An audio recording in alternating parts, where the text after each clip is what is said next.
في هذا الفيديو غادي نكتشفوا مع بعضياتنا قصة صادمة فيها المعاناة، الفقر والحياة الصعيبة اللي عاشتها واحد الأم مع بنتها. كيفاش الماضي ديال آلتا خلاها تعيش معاناة نفسية، وشكون السبب في الانفصال المأساوي ديالها. خليكم معايا وغادي نكشف لكم تفاصيل غريبة ومثيرة على هذه القضية. القصة ديالنا كترجع للستينات مع بنت شابة سميتها آلتا. كانت عندها 18 سنة، صغيرة في العمر وطامحة تعيش حياة زوينة بحال أي بنت، ولكن الحظ جمعها مع شاب سميتو جيفري كان صغر منها بعام، كانت عنده 17 عام. التعارف ديالهم بدا بشكل بسيط عن طريق صديق مشترك، ولكن العلاقة تطورات بسرعة، ومن ثم بدا مشوار حياتهم اللي فكروا أنه غادي يكون سعيد. سنة 1968 تزوجوا آلتا وجيفري، ومن بعد عام فقط غادي يرحبوا ببنتهم الأولى اللي سموها ميليسا تولدت نهار 6 نوفمبر 1969. الأب كان فرحان بزاف وحس بشعور زوين تجاه الأبوة، ولكن في المقابل آلتا دخلت في اكتئاب حاد من بعد الولادة، أن الماضي ديالها كان ثقيل بزاف عليها. آلتا ما عاشتش حياة عادية، كانت وحدة من 12 ديال الخوت، والعائلة ديالها كانوا فقراء بزاف. الأم ديالها بسبب الظروف الصعبة اضطرت تحط 6 من ولادها في دار الأيتام، وآلتا كانت وحدة منهم. هاد التجربة خلتها تكبر فاقدة شعور الحنان والأمان، خصوصا من جهة الأم ديالها. من بعد ما كبرت آلتا ودخلت حياتها الزوجية، هاد الماضي خلاها ما قدرش تبني علاقة عاطفية قوية مع بنتها ميليسا، ومع ذلك كانت كدير مجهود باش تكون أم مثالية، ولكن ظروف الحياة كانوا ضدها. العائلة الصغيرة كانت ساكنة في واحد المدينة في ولاية تكساس، ولكن الظروف غادي تجبرهم يغيروا حياتهم ويهاجروا لولاية واحدة أخرى. هذا القرار غادي يكون بداية المشاكل الكبيرة بين آلتا وجيفري. الخلافات تفاقمت لدرجة الانفصال. من بعد الانفصال آلتا خدت الحضانة ديال ميليسا واتصلت بخوها باش يعاونها ترجع لتكساس. من بعد ما رجعت آلتا وبنتها لولاية تكساس غادي يواجهوا صعوبات كبيرة في الحياة. كل مرة كتغير الدار، مرة مع خوتها، مرة مع صحاباتها، ولكن ديما المشاكل كانوا تابعينها، سواء مادية ولا حتى مع الناس اللي كتعيش معاهم.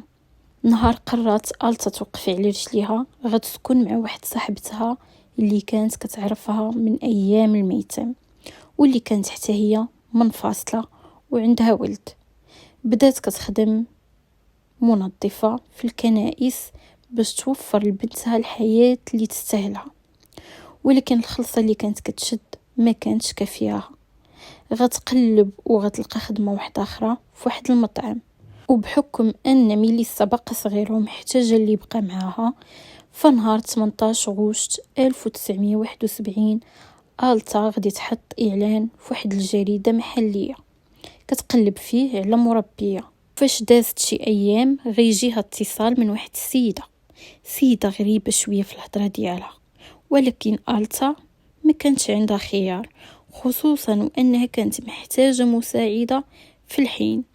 السيدة قدمت نفسها باسم جونسون ووعدتها باش تبدا الخدمة من الغد، وقالت ليها باللي عندها تجربة كبيرة وما عندهاش المشكل في الأجر اللي غادي تعطيها. آلتا قبلات واتفقوا باش يتلاقاو. المرأة ما غاديش تجي، وفي الليل غادي ترجع تتصل بيها وغادي تعتذر منها وغادي تقول ليها غادي نجي الصباح باش ندي ميليسا. نهار 23 غشت 1971 آلتا مشات تخدم في الصباح وخلت بنتها مع صاحبتها كارول اللي وصاتها تعطي ميليسا المربية. مع 7:30 ديال الصباح دقت الباب. كارول حلات وغادي تلقى قدامها وحدة كتبان كبيرة في السن، ولكن الشكل ديالها غريب.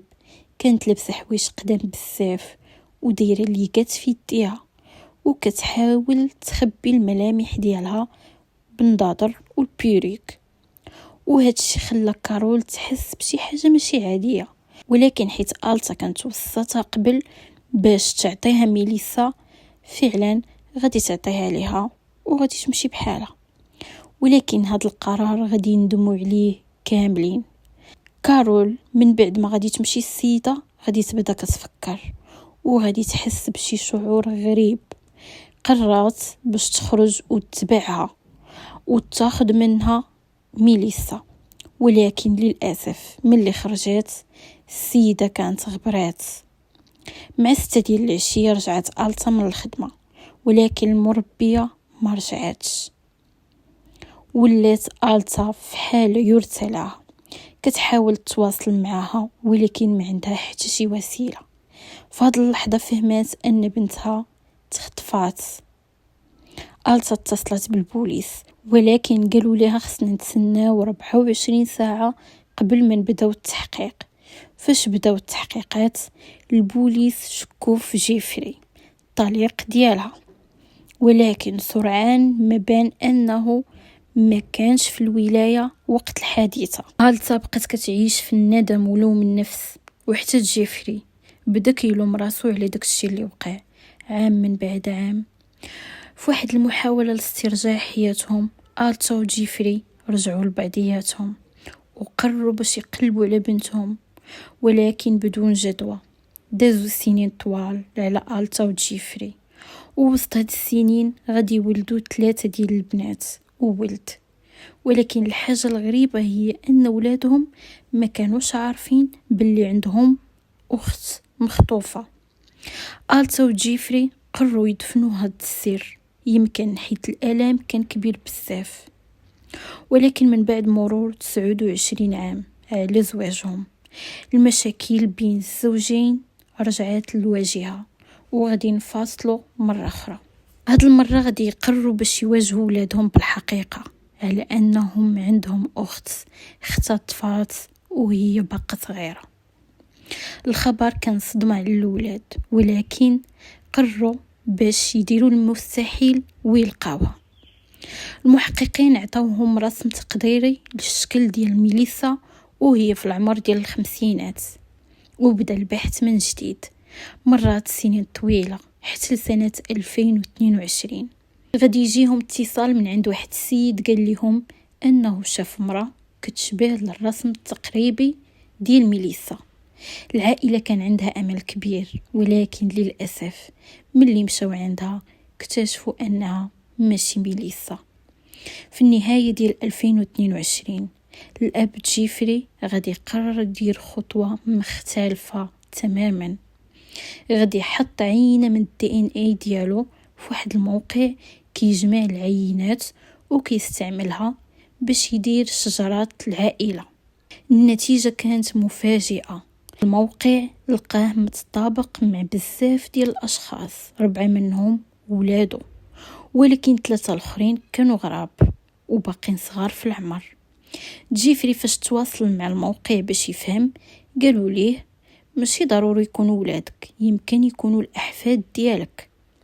وهنا غادي تطيح في بالو ميليسا، واش ممكن يكونوا هادو ولاد ميليسا؟ طلب معلومات إضافية على الأم ديال هاد الوليدات واتصل بها وشرح ليها الوضع. قال لها أنا عندي بنت اختطفات أكثر من 50 عام، وشاك أنها ممكن تكون هاد البنت هي انتي. ولكن الأم جاوبته أنا ماشي بنتك وكنتمنى تلقاها. ولكن هاد المكالمة غادي تخليها تفكر بزاف، حيت حتى هي كانت يتيمة وكانت ديما كتحس بشي حاجة ناقصة. فاش واجهت السيدة اللي رباتها اعترفت ليها بالحقيقة كاملة. قالت لها فعلا انت هي ميليسا، شريتك من عند واحد السيدة $500 سنة 1971. ميليسا كبرات حياة صعيبة بزاف وعاشت وسط الفقر. في عمر 15 عام هربات من الدار وبغات تعيش بوحدها، ولكن الظروف كانت قاسية. خدمات في أمور لا أخلاقية وزواج فاشل ورا الاخر. نتجو عليه 3 ديال الوليدات اللي عطاتهم للتبني حيت ما قدراتش تربيهم. ولكن نهار اللي لقات العائله الحقيقيه حياتها كامله تبدلات. المأساة ديالها بدات كتنتهي والعائله اخيرا استرجعت جزء من روحها اللي كان ضايع. Overwhelming, but at the same time, it's just the most wonderful feeling in the world. I just couldn't believe it. I thought I would never see her again. And they said, Dad, she's alive. And I started. القصة ديال ميليسا وآلتا وجيفري علمتنا بزاف الحاجات. علمتنا أن الأمل ما كيضيعش حتى إلا دازو سنين طويلة، وأن الحقيقة كتوصل ديما ولو توصل متأخرة. ولكن التحقيقات مازال مستمرة ليومنا هذا باش يعرفوا شكون المسؤول الحقيقي على هذا الاختطاف اللي دمر حياة عائلة كاملة. شنو رأيكم في هذه القصة؟ وسبق لكم سمعتوا على شي حالة بحال هذه؟ جاوبوني في التعليقات، وما تنساوش ديروا لايك وتشتركوا في القناة إلى عجبتكم القصة. نشوفكم في الفيديو الجاي.